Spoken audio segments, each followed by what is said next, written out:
Welcome to the Plume and Page. Today's story is Around the World in 80 Days by Jules Verne. Chapter 5, in which a new security appears on the London Exchange. Phileas Fogg rightly suspected that his departure from London would create a lively sensation at the West End. The news of the bet spread through the Reform Club and afforded an exciting topic of conversation to its members.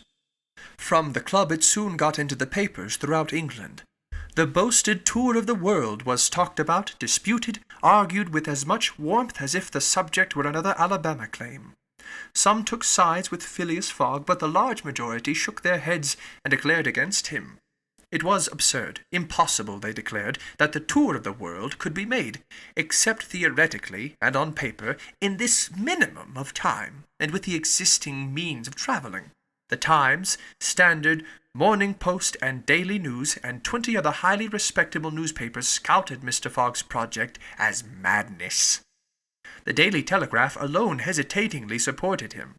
People in general thought him a lunatic, and blamed his Reform Club friends for having accepted a wager which betrayed the mental aberration of its proposer. Articles no less passionate than logical appeared on the question, for geography is one of the pet subjects of the English, and the columns devoted to Phileas Fogg's venture were eagerly devoured by all classes of readers.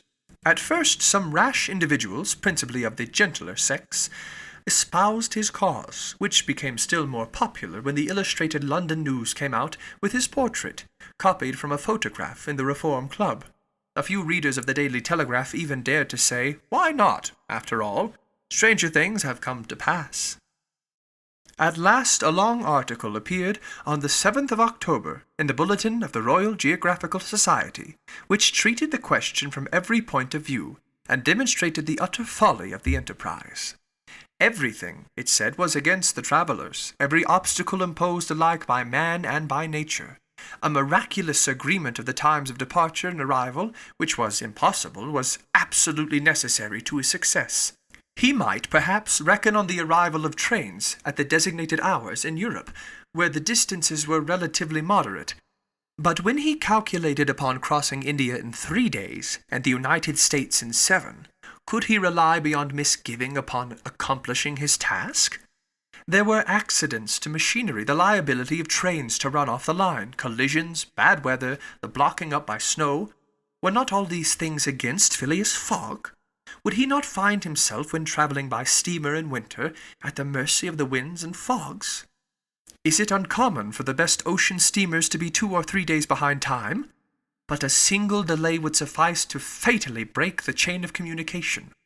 Should Phileas Fogg once miss, even by an hour, a steamer, he would have to wait for the next, and that would irrevocably render his attempt vain.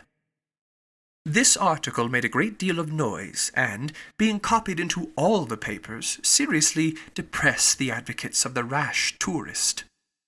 Everybody knows that England is the world of betting men, who are of a higher class than mere gamblers. To bet is in the English temperament. Not only the members of the Reform, but the general public made heavy wagers for or against Phileas Fogg, who was set down in the betting books as if he were a racehorse. Bonds were issued and made their appearance on the exchange. Phileas Fogg bonds were offered at par or at a premium, and a great business was done in them. But 5 days after the article in the Bulletin of the Geographical Society appeared, the demand began to subside. Phileas Fogg declined. They were offered by packages, at first of 5, then of 10, until at last nobody would take less than 20, 50, 100. Lord Albemarle, an elderly paralytic gentleman, was now the only advocate of Phileas Fogg left. This noble lord, who was confined to his chair, would have given his fortune to be able to make the tour of the world, if it took 10 years. And he bet £5,000 on Phileas Fogg. When the folly as well as the uselessness of the adventure was pointed out to him, he contented himself with replying, "If the thing is feasible, the first to do it ought to be an Englishman." The Fogg party dwindled more and more. Everybody was going against him, and the bets stood 150 and 200 to 1. and a week after his departure an incident occurred which deprived him of backers at any price. The Commissioner of Police was sitting in his office at 9 o'clock one evening, when the following telegraphic dispatch was put into his hands. Suez to London. Rowan, Commissioner of Police, Scotland Yard. I found the bank robber Phileas Fogg. Send without delay warrant of arrest to Bombay. FIX Detective. The effect of this dispatch was instantaneous. The polished gentleman disappeared to give place to the bank robber. His photograph, which was hung with those of the rest of the members of the Reform Club, was minutely examined, and it betrayed, feature by feature, the description of the robber which had been provided to the police. The mysterious habits of Phileas Fogg were recalled, his solitary ways, his sudden departure, and it seemed clear that, in undertaking a tour round the world on the pretext of a wager, he had no other end in view than to elude the detectives and throw them off his track.